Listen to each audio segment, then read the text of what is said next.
चौथा अध्याय गोकर्णोपाख्यान प्रारंभ। सूत जी कहते हैं, मुनिवर, उस समय अपने भक्तों के चित्त में अलौकिक भक्ति का प्रादुर्भाव हुआ देख भक्त वत्सल श्री भगवान अपना धाम छोड़कर वहां पधारे।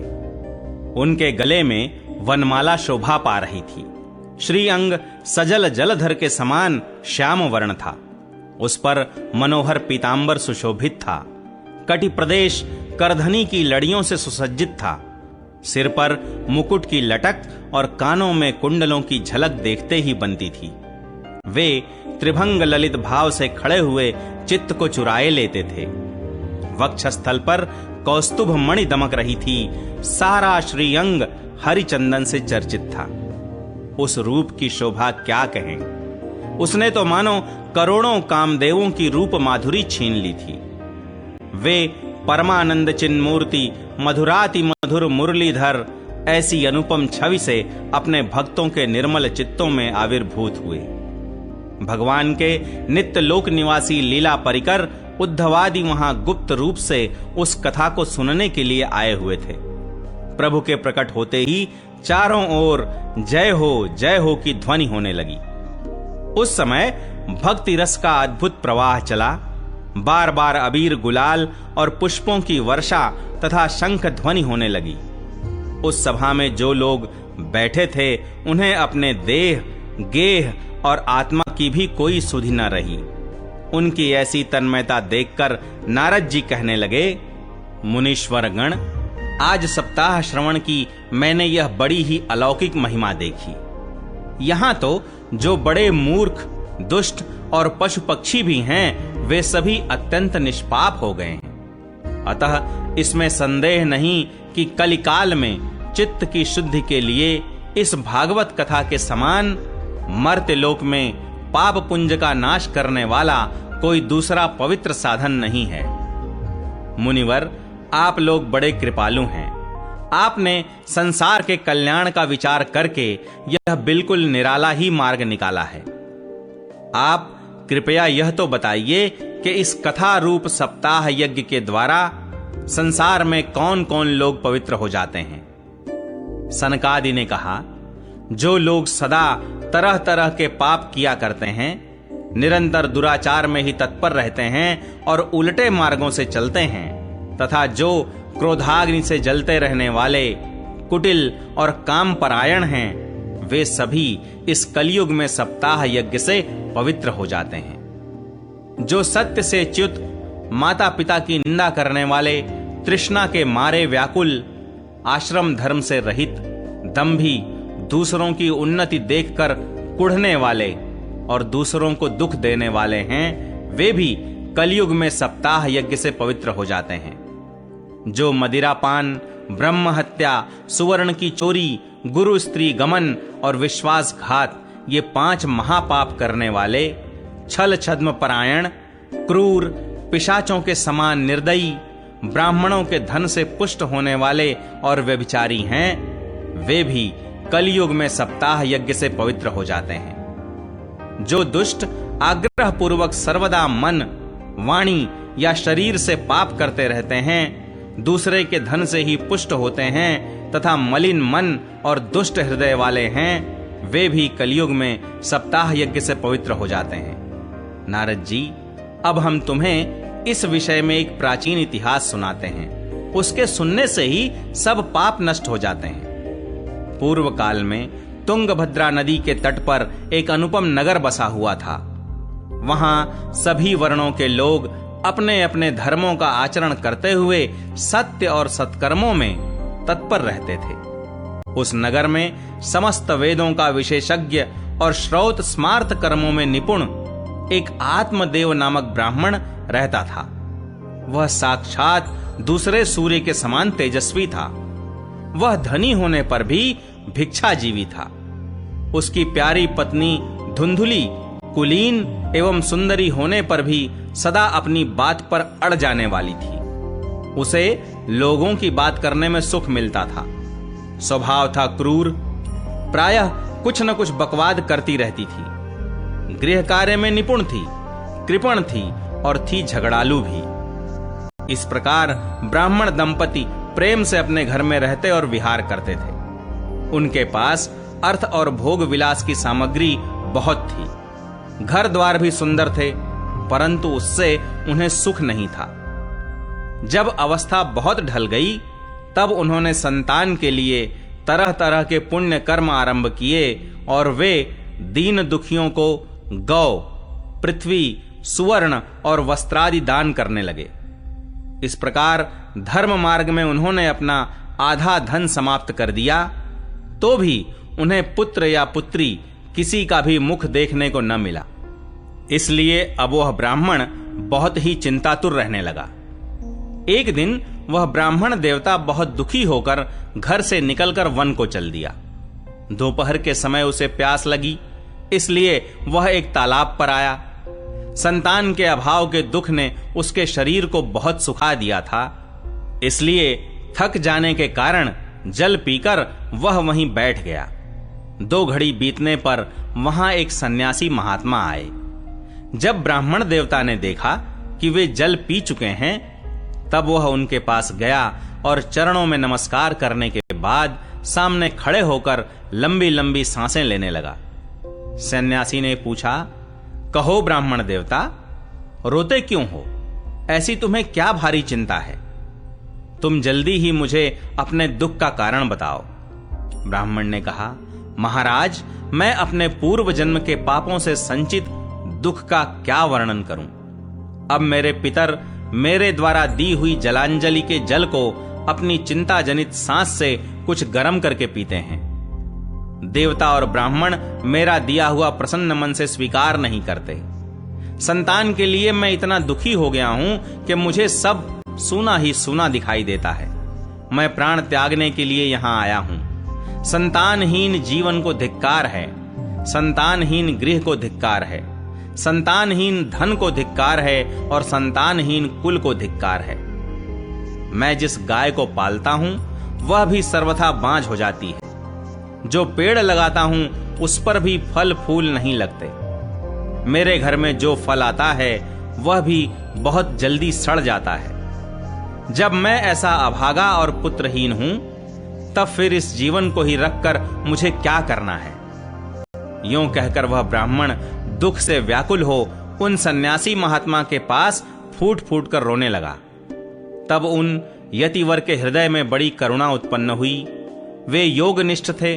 उन्होंने उसके ललाट की रेखाएं देखकर सारा वृत्तांत जान लिया और फिर उसे विस्तार पूर्वक कहने लगे। सन्यासी ने कहा, ब्राह्मण देवता, इस प्रजा प्राप्ति का मोह त्याग दो। कर्म की गति प्रबल है। विवेक का आश्रय लेकर संसार की वासना छोड़ दो। विप्रवर, सुनो, मैंने इस समय तुम्हारा प्रारब्ध देखकर निश्चय किया है कि 7 जन्म तक तुम्हारे कोई संतान किसी प्रकार नहीं हो सकती। पूर्व काल में राजा सगर एवं अंग को संतान के कारण दुख भोगना पड़ा था। ब्राह्मण, अब तुम कुटुंब की आशा छोड़ दो। सन्यास में ही सब प्रकार का सुख है। ब्राह्मण ने कहा, महात्मा जी, विवेक से मेरा क्या होगा? मुझे तो बलपूर्वक पुत्र दीजिए, नहीं तो मैं आपके सामने ही शोक मूर्छित होकर अपने प्राण त्यागता हूं। जिसमें पुत्र स्त्री आदि का सुख नहीं है, ऐसा सन्यास तो सर्वथा नीरस ही है। लोक में सरस तो पुत्र पौत्रादि से भरा पूरा गृहस्थाश्रम ही है। ब्राह्मण का ऐसा आग्रह देखकर उन तपोधन ने कहा, विधाता के लेख को मिटाने का हठ करने से राजा चित्रकेतु को बड़ा कष्ट उठाना पड़ा था। इसलिए दैव जिसके उद्योग को कुचल देता है, उस पुरुष के समान तुम्हें भी पुत्र से सुख नहीं मिल सकेगा। तुमने तो बड़ा हठ पकड़ रखा है और अर्थी के रूप में तुम मेरे सामने उपस्थित हो। ऐसी दशा में मैं तुमसे क्या कहूं? जब महात्मा जी ने देखा कि यह किसी प्रकार अपना आग्रह नहीं छोड़ता, तब उन्होंने उसे एक फल देकर कहा, इसे तुम अपनी पत्नी को खिला देना, इससे उसके एक पुत्र होगा। तुम्हारी स्त्री को 1 साल तक सत्य, शौच, दया, दान और एक समय एक ही अन्न खाने का नियम रखना चाहिए। यदि वह ऐसा करेगी तो बालक बहुत शुद्ध स्वभाव वाला होगा। यों कहकर वे योगिराज चले गए और ब्राह्मण अपने घर लौट आया। वहां आकर उसने वह फल अपनी स्त्री के हाथ में दे दिया और स्वयं कहीं चला गया। उसकी स्त्री तो कुटिल स्वभाव की थी ही। वह रो रो कर अपनी एक सखी से कहने लगी, सखी, मुझे तो बड़ी चिंता हो गई। मैं तो यह फल नहीं खाऊंगी। फल खाने से गर्भ रहेगा और गर्भ से पेट बढ़ जाएगा, फिर कुछ खाया पिया जाएगा नहीं। इससे मेरी शक्ति क्षीण हो जाएगी और तब बता घर का धंधा कैसे होगा। और दैववश यदि कहीं गांव में डाकुओं का आक्रमण हो गया तो गर्भिणी स्त्री कैसे भागेगी। यदि सुखदेव जी की तरह यह गर्भ भी पेट में ही रह गया तो इसे बाहर कैसे निकाला जाएगा। और कहीं प्रसव काल के समय वह टेढ़ा हो गया तो फिर प्राणों से ही हाथ धोना पड़ेगा। यों भी प्रसव के समय बड़ी भयंकर पीड़ा होती है। मैं सुकुमारी भला ये सब कैसे सह सकूंगी। मैं जब दुर्बल पड़ जाऊंगी तब ननद रानी आकर घर का सब माल मत्ता समेट ले जाएंगी और मुझसे तो सत्य शौचादि नियमों का पालन होना भी कठिन ही जान पड़ता है। जो स्त्री बच्चा जनती है उसे उस बच्चे के लालन पालन में भी बड़ा कष्ट होता है। मेरे विचार से तो वंध्या या विधवा स्त्रियां ही सुखी हैं। मन में ऐसे ही तरह तरह के कुतर्क उठने से उसने वह फल नहीं खाया और जब उसके पति ने पूछा, फल खा लिया? तब उसने कह दिया, हां खा लिया। एक दिन उसकी बहन अपने आप ही उसके घर आई। तब उसने अपनी बहन को सारा वृत्तांत सुनाकर कहा कि मेरे मन में इसकी बड़ी चिंता है। मैं इस दुख के कारण दिनों दिन दुबली हो रही हूं। बहन मैं क्या करूं? बहन ने कहा, मेरे पेट में बच्चा है। प्रसव होने पर वह बालक मैं तुझे दे दूंगी। तब तक तू गर्भवती के समान घर में गुप्त रूप से सुख से रह। तू मेरे पति को कुछ धन दे देगी तो वे तुझे अपना बालक दे देंगे। हम ऐसी युक्ति करेंगी कि जिसमें सब लोग यही कहें कि इसका बालक 6 महीने का होकर मर गया और मैं नित्य प्रति तेरे घर आकर उस बालक का पालन पोषण करती रहूंगी। तू इस समय इसकी जांच करने के लिए यह फल गौ को खिला दे। ब्राह्मणी ने स्त्री स्वभाववश जो जो उसकी बहन ने कहा था वैसे ही सब किया। इसके पश्चात समयानुसार जब उस स्त्री के पुत्र हुआ तब उसके पिता ने चुपचाप लाकर उसे धुंधली को दे दिया और उसने आत्मदेव को सूचना दे दी कि मेरे सुखपूर्वक बालक हो गया है। इस प्रकार आत्मदेव के पुत्र हुआ सुनकर सब लोगों को बड़ा आनंद हुआ। ब्राह्मण ने उसका जात कर्म संस्कार करके ब्राह्मणों को दान दिया और उसके द्वार पर गाना बजाना तथा अनेक प्रकार के मांगलिक कृत्य होने लगे। धुंधुली ने अपने पति से कहा, मेरे स्तनों में तो दूध ही नहीं है, फिर गौ आदि किसी अन्य जीव के दूध से मैं इस बालक का किस प्रकार पालन करूंगी। मेरे बहन के अभी बालक हुआ था, वह मर गया है। उसे बुलाकर अपने यहां रख लें तो वह आपके इस बच्चे का पालन पोषण कर लेगी। तब पुत्र की रक्षा के लिए आत्मदेव ने वैसा ही किया तथा माता धुंधुली ने उस बालक का नाम धुंधुकारी रखा। इसके बाद 3 महीने बीतने पर उस गौ के भी एक मनुष्याकार बच्चा हुआ। वह सर्वांग सुंदर, दिव्य, निर्मल तथा सुवर्ण की सी कांति वाला था। उसे देखकर ब्राह्मण देवता को बड़ा आनंद हुआ और उसने स्वयं ही उसके सब संस्कार किए। इस समाचार से और सब लोगों को भी बड़ा आश्चर्य हुआ और वे बालक को देखने के लिए आए तथा आपस में कहने लगे, देखो भाई, अब आत्मदेव का कैसा भाग्योदय हुआ है। कैसे आश्चर्य की बात है कि गौ के भी ऐसा दिव्य रूप बालक उत्पन्न हुआ है। दैव योग से इस गुप्त रहस्य का किसी को भी पता न लगा। आत्मदेव ने उस बालक के गौ के से कान देखकर उसका नाम गोकर्ण रखा। कुछ काल बीतने पर वे दोनों बालक जवान हो गए। उनमें गोकर्ण तो बड़ा पंडित और ज्ञानी हुआ, किंतु धुंधुकारी बड़ा ही दुष्ट निकला। स्नान शौचादि ब्राह्मणोचित आचारों का उसमें नाम भी न था और न खान पान का ही कोई परहेज था। क्रोध उसमें बहुत बढ़ा चढ़ा था। वह बुरी बुरी वस्तुओं का संग्रह किया करता था। मुर्दे के हाथ से छुआया हुआ अन्न भी खा लेता था। दूसरों की चोरी करना और सब लोगों से द्वेष बढ़ाना उसका स्वभाव बन गया था। छिपे छिपे वह दूसरों के घरों में आग लगा देता था। दूसरों के बालकों को खिलाने के लिए गोद में लेता और उन्हें चट कुएं में डाल देता। हिंसा का उसे व्यसन सा हो गया था। हर समय वह अस्त्र शस्त्र धारण किए रहता और बेचारे अंधे और दीन दुखियों को व्यर्थ तंग करता रहता। चांडालों से उसका विशेष प्रेम था। बस हाथ में फंदा लिए कुत्तों की टोली के साथ शिकार की टोह में घूमता रहता। वेश्याओं के जाल में फंसकर उसने अपने पिता की सारी संपत्ति नष्ट कर दी। एक दिन माता पिता को मार पीट कर घर के सब बर्तन भांडे उठा ले गया। इस प्रकार जब सारी संपत्ति स्वाहा हो गई, तब उसका कृपण पिता फूट फूट कर रोने लगा और बोला, इससे तो इसकी मां का बांझ रहना ही अच्छा था।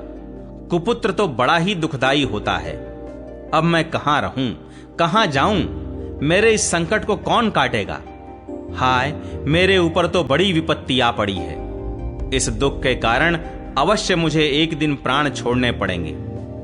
उसी समय परम ज्ञानी गोकर्ण जी वहां आए और उन्होंने पिता को वैराग्य का उपदेश करते हुए बहुत समझाया। वे बोले, पिताजी, यह संसार असार है। यह अत्यंत दुख रूप और मोह में डालने वाला है। पुत्र किसका, धन किसका? स्नेहवान पुरुष रात दिन दीपक के समान जलता रहता है। सुख न तो इंद्र को है और न चक्रवर्ती राजा को ही। सुख है तो केवल विरक्त एकांत जीवी मुनि को। यह मेरा पुत्र है, इस अज्ञान को छोड़ दीजिए। मोह से नरक की प्राप्ति होती है। यह शरीर तो नष्ट होगा ही, इसलिए सब कुछ छोड़कर वन में चले जाइए। गोकर्ण के वचन सुनकर आत्मदेव वन में जाने के लिए तैयार हो गया और उनसे कहने लगा, बेटा, वन में रहकर मुझे क्या करना चाहिए, यह मुझसे विस्तार पूर्वक कहो। मैं बड़ा मूर्ख हूं। अब तक कर्मवश स्नेह पाश में बंधा हुआ अपंग की भांति इस घर रूप अंधेरे कुएं में ही पड़ा रहा हूं। तुम बड़े दयालु हो, इससे मेरा उद्धार करो। गोकर्ण ने कहा, पिताजी, यह शरीर हड्डी, मांस और रुधिर का पिंड है। इसे आप मैं मानना छोड़ दें और स्त्री पुत्रादि को अपना कभी न माने। इस संसार को रात दिन क्षण भंगुर देखें। इसकी किसी भी वस्तु को स्थायी समझकर उसमें राग न करें। बस एकमात्र वैराग्य रस के रसिक होकर भगवान की भक्ति में लगे रहें। भगवत भजन ही सबसे बड़ा धर्म है। निरंतर उसी का आश्रय लिए रहें। अन्य सब प्रकार के लौकिक धर्मों से मुख मोड़ लें। सदा साधु जनों की सेवा करें। भोगों की लालसा को पास न फटकने दें तथा जल्दी से जल्दी दूसरों के गुण दोषों का विचार करना छोड़कर एकमात्र भगवत सेवा और भगवान की कथाओं के रस का ही पान करें। इस प्रकार पुत्र की वाणी से प्रभावित होकर आत्मदेव ने घर छोड़ दिया और वन की यात्रा की। यद्यपि उसकी आयु उस समय 60 वर्ष की हो चुकी थी, फिर भी बुद्धि में पूरी दृढ़ता थी। वहां रात दिन भगवान की सेवा पूजा करने से और नियम पूर्वक भागवत के 10वें स्कंध का पाठ करने से उसने भगवान श्री कृष्णचंद्र को प्राप्त कर लिया।